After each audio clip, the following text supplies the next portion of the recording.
All right, we're getting ready to hook up to this 10 series tiller. This is a 66-inch wide.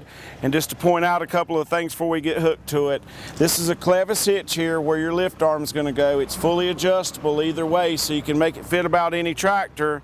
And you can also offset it, like if your tractor, our tractor is a little wider than 66 inches, so we'll offset this a little bit so we can clear out one side of the tracks. Another thing to remember when you're hooking up your tiller, when you get your tiller, this tractor could be hooked to a 35 horsepower, it could be hooked to a 60 horsepower tractor. And so the drive shaft will come plenty long enough to hook to about any size tractor. On most tractors, including this one, it will probably need to be cut just a little bit. And when you have to cut a shaft, you're going to pull it apart. You'll notice that the metal sticks out further than the plastic tube. That's so you can line it up before you push it together. If you cut both pieces the same length, you'll have a hard time lining this up. So if you get ready, if you hook your 3-point hitch up and you lack, say, 2 inches from being able to get on your PTO shaft, you'll need to cut 2 inches from your shield and 2 inches on your shaft, and that'll have to be done on both sides to come up with 2 inches.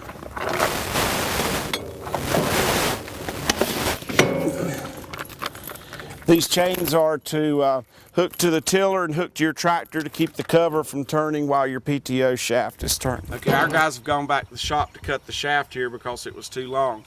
There is a way that you can adjust your shaft to the proper length before you even hook up, which will make it less trouble for you. Look at the shaft on your tiller right here. See where your clutch is going to go. And then what you're going to need to do is measure from the edge of your shaft to the center line of your pins here, and that looks like approximately 6 inches. Then take your tractor, this would be with your implements apart, simply take your tractor, find the center line of your drawbars, measure to the end of your PTO shaft, looks like you have about 16, 18 inches. So get an exact measurement. If 24 inches is what you have from the end of this shaft to the edge of this shaft, then that's what you're going to need to cut your shaft to. And usually a tiller will come longer than that. You have to cut it to the specific need. So that'll save you some time by pre-measuring it and getting it cut before you mount. Adjusting the width and offset of your tiller. This tiller is a 10 series, comes in several different sizes, 66, 74. This tractor's sitting about 6 feet wide, so a 74 would have cleared the tracks dead in the center. But a lot of the tractors, depending on the horsepower and the type of dirt you have, will not pull a tiller the full width of the tractor, especially when they've gone to these R4 tires on these smaller compact tractors. So we've used one a little bit narrower than the tractor on purpose. This is a 66-inch tiller, and what we've done with the Sigma tiller, you're able to offset your Clevis hitches here. We've moved this one all the way into the center. We've moved this one out about 6 inches, and then the lift is to where we can always keep a clear path being tilled on one side by backing up without having to leave a hard spot in our garden. Okay, now that we've cut the shaft to fit and put it back in and reinstalled it, we've got the 2 safety chains here. That's going to keep the cover from being able to turn while your PTO shaft is turning.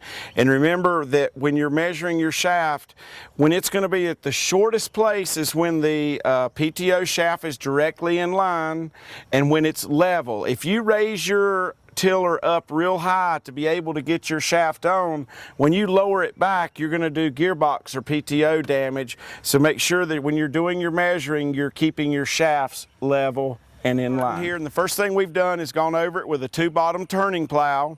That's the first thing that needs to be done to all gardens. And then we've gone over these 2 rows with a disc harrow twice, and this is hard red clay. It's pretty soft, it's fine to plant in. It's going to leave a few small clods. That's not necessarily a bad thing. It'll keep your ground from getting harder after rain. We've not done anything to this side here. We're going to go over this side first with a tiller so you can see the difference between what a tiller does and what a disc harrow does.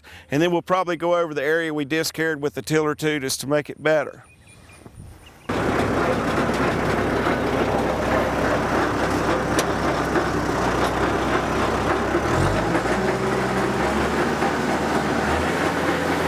You'll be able to see the difference in 1 pass with a tiller and 2 passes with a disc harrow right off the bat.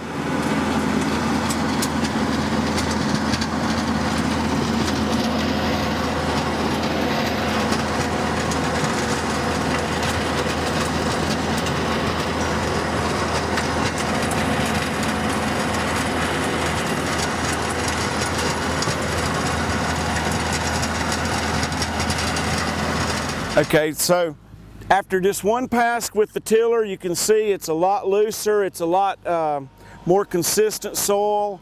You could keep going over a disc hair and get it like this, but a tiller's just a one-stop shop deal and you get everything like you want it. It makes it really great to plant with. We're going to do a better video in just a minute. Things like a bedder are really going to work a lot better in this looser ground after a tiller's gone over it than with a disc hair, but a disc hair does work fine.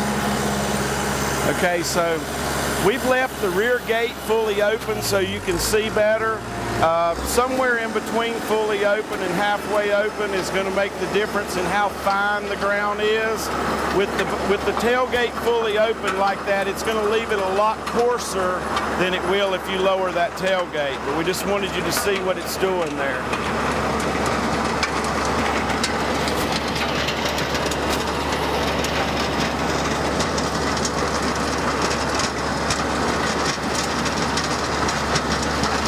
See the difference. This has gone over with a disc and a tiller. It's still not as fine as with the tiller, but it's because we had the tailgate fully opened and let everything discharge really easy. So we're going to go back through the center. We're going to lower the tailgate. This is over disc area already, and it's going to get even finer than this area over here.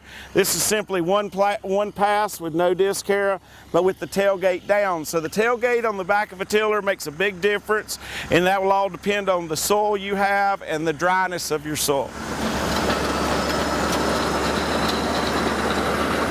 So now we've lowered the tailgate down.